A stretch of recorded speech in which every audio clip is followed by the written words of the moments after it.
Hello, I'm gonna do a short video, actually kind of short compared to what we were doing the other day on wave interference in order to talk about beats. And I think it's important to understand beats because the idea that waves carry energy from one place to another means that they're moving molecules around, excuse me, moving molecules around up, down, left, right, whichever way they happen to be vibrating if we're talking about mechanical waves. And if those molecules are trying to move in one particular direction, up let's say, but another wave is coming in trying to push them down, the molecules can't go both directions at once. So when you have two waves trying to tell a piece of material to do opposite things, let me get my cursor highlighter on here. Bloop, there we go. The molecule just doesn't do anything. You're in the middle of a tug of war. But if you have two waves that are trying to tell a molecule to go up, let's say waves coming in, going to the right, tells a molecule to vibrate up, another wave's coming in from the left, telling it to vibrate up at that instant, then it's going to go twice as far up. It's going to create kind of like a spike. So there's this property of wave superposition, meaning superimposing one on top of the other, or wave interference, is very important, and it's something that in your day-to-day life you're probably not going to notice, but it pops up every so often. The most common place you might find it is if you own noise-canceling headphones. Hold on a second.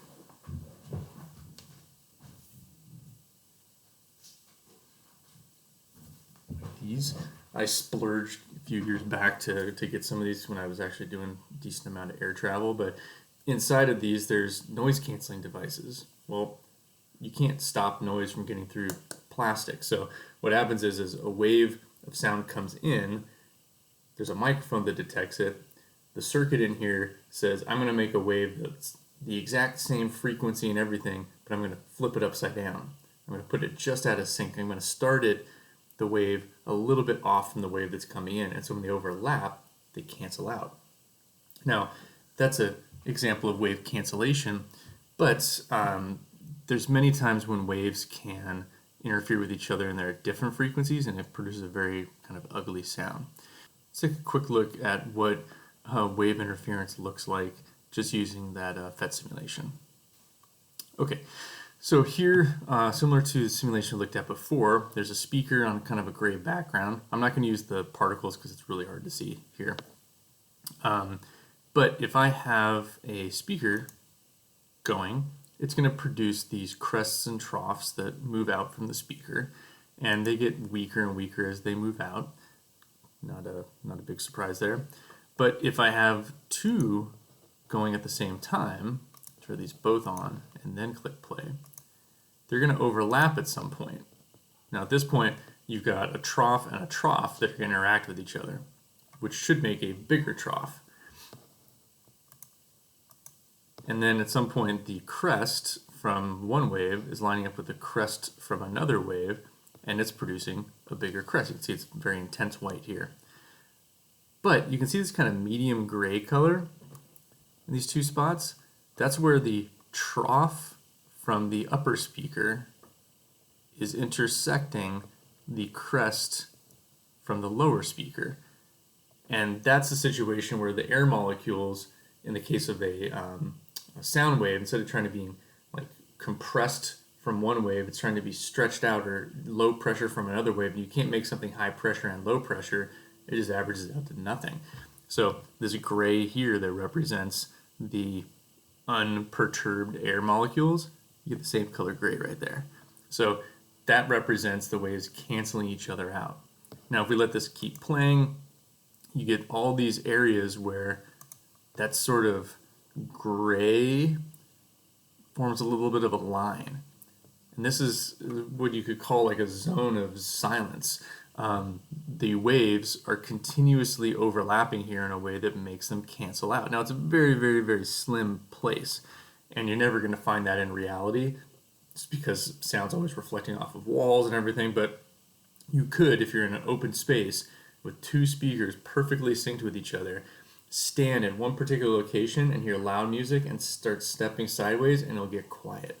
It could happen, but most places, if you're going to a large open space without a bunch of sound reflection, it's a concert and they have like 10,000 speakers. Well, you wouldn't be doing that now anyways, but once phase 4 approaches, we'll be doing that.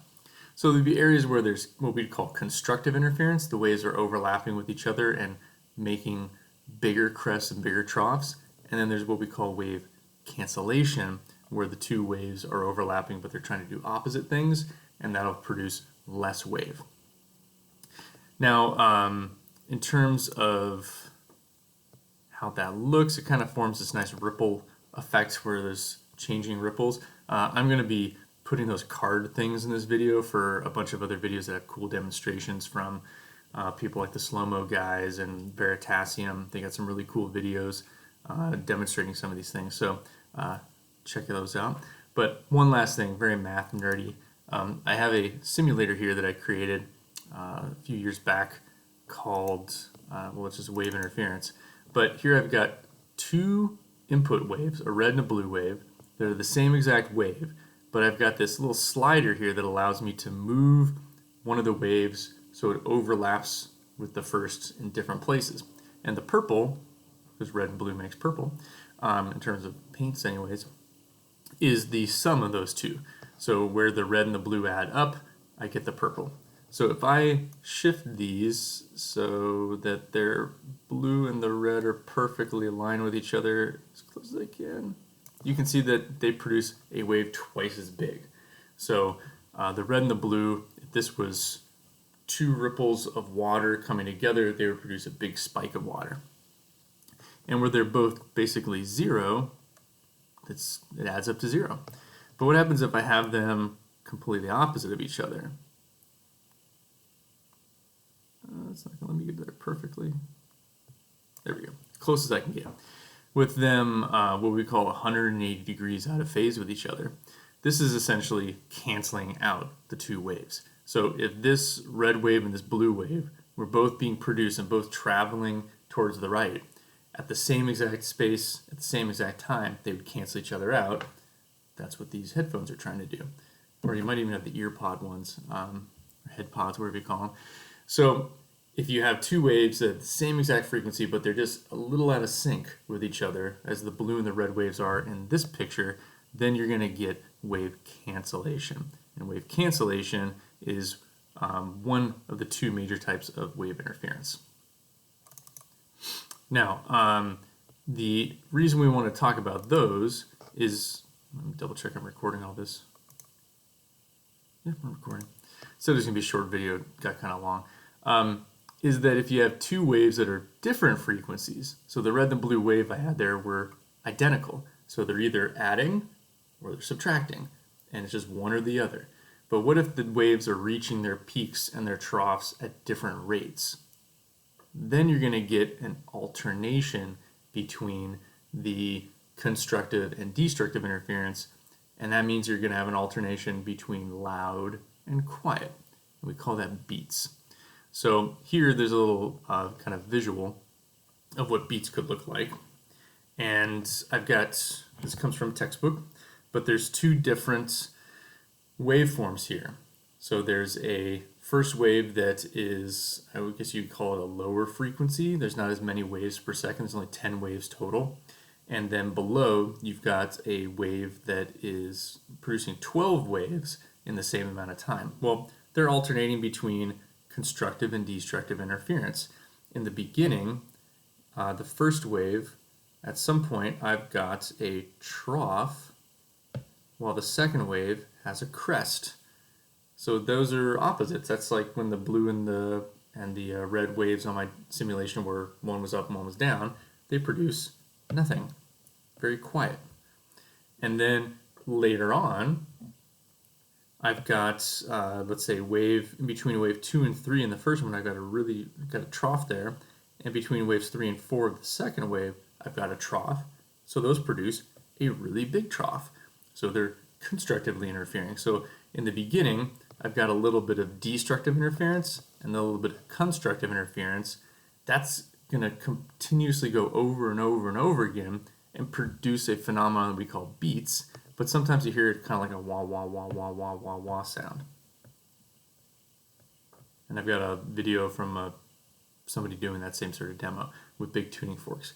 I'm gonna go find guitar and see if I can do that. All right, so I have a guitar. I don't really play guitar, so don't expect anything crazy here, but you might even see some dust on it. But if a guitar is in tune, you can always check tuning between a couple strings by holding down on a fret here. Sounds pretty much in tune. I'm going to put one of those strings just a little bit out of tune, so they're not going to produce the same frequency.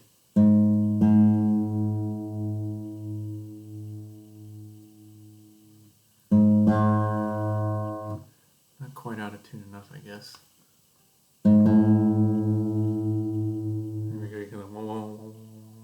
That's beat frequency, so I'll have to tune that up again later.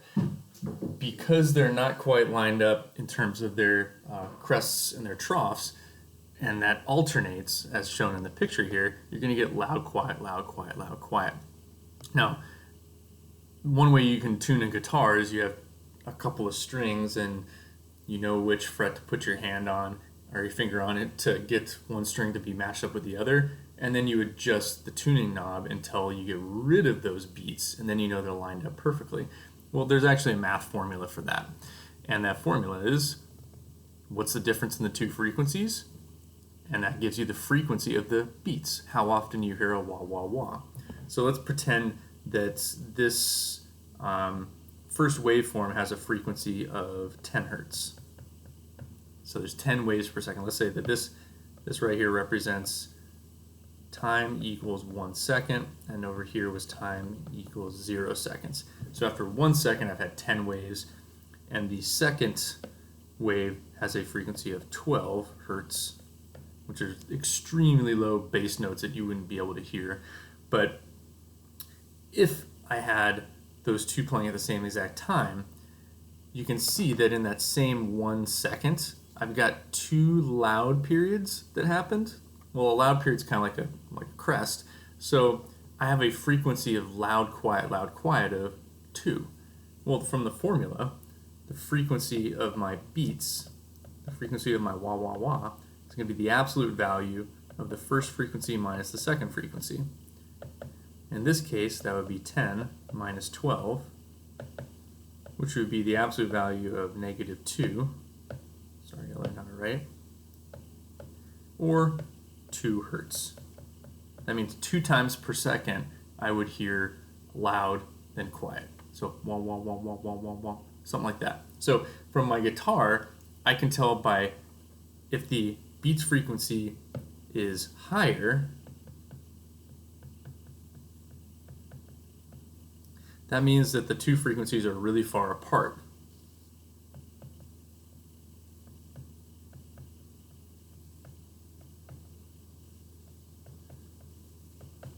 And if they're really low beat frequency, like it says, that means, oh, my frequency of the beats, how many beats I'm getting is getting low. That means that guitar strings are really close to each other. The farther apart they get, the more annoying it gets and starts to get really like in your brain. So it's kind of like if you play a piano notes and it's flat or sharp at the same exact time. It's kind of like, kind of hurts your ear. It's because they're off just enough that it's the beats frequency it produces is really annoying. So let's go and do a quick example here. This was built off of the other notes that we had done, so nothing crazy in terms of why it's example 4. But it says a 480 hertz sound is made along with a sound of unknown frequency. So we don't know the second frequency. A listener hears beats at a frequency of 4 hertz. What is the frequency of the second sound? So in other words, let's say that this is tuning forks. You've got one tuning fork that's labeled 480 hertz. And when it gets hit, it goes woo, woo, woo, 480 times per second. And you have a second tuning fork that is unknown number of hertz. And a listener over here, see, that's their ear right there. They're hearing a sort of loud, quiet beats frequency. Oops, supposed to say beats. of 4 hertz. So that means they're hearing a wah, wah, wah, wah. They're hearing 4 wahs per second. So wah, wah, wah, wah, wah, wah, wah. Now we want to figure out what might the frequency of that other tuning fork be. So what is this? What could it possibly be? Well, the quick way is to just say that it's either 4 above or 4 below the 480. That's if you're hearing, the idea is that the beats frequency is how far off the two notes are. Then, well, if you're hearing a frequency of a wah wah wah wah wah of 4, that means that this mysterious one has to be either 4 above or 4 below the 480. So it's either 484 or 476. Like, that's quick mental math. But let's go ahead and prove it real quick. I'll do this off to the side here. The idea is that the frequency of the beats is equal to the absolute value of f1 minus f2. It's supposed to be a 2. So let's go ahead and, it's supposed to say the word beats there. It's kind of hard to see. Let's go ahead and solve this old school algebra style. If you have an absolute value in equation, that means you could either have what's inside as a plus or what's inside there as a minus. So f beats could be either positive f1 minus f2 or f beats could be negative f1 minus f2. Now we only need to do this if we're given the beats frequency. If we're told the two frequencies f1 and f2, you just subtract them and you're done. So that would mean that in this case, if I wanted to solve for f2, let's say that this is f1. f2 is the thing that I'm looking for. I would need to isolate it, right? I would need to get it all on its lonesome. So if I go ahead and solve out here, I would subtract f1. Then I would have f beats minus f1 is equal to negative f2, and then I can get rid of the minus sign by multiplying by negative 1. And I would have frequency 2 would be frequency 1 minus f beats. So lower than, before lower than the 480. If I do the other side, let's say I go ahead and plus that and minus that, then I would have f beats is equal to f1, minus f beats is equal to f1 minus f2. Go ahead and subtract the f1 over, and I have everything's negative at this point, so negative f1, negative f beats equals negative f2. I can go ahead and plus all of those, and I'd have f2 could be equal to f1 plus f beats. So that sort of quick idea that I said out loud, there's the math proof of it. So that means f2 could be 480 minus 4, which is 476 hertz, or f2 could be 480 plus 4, which would be 484 hertz. So it's one of those two frequencies, and essentially if you're hearing a beats frequency, that's how much farther away you are from another tuning fork or another note or another guitar string. So if I were playing the notes here, let's do it this way. Ooh, way off.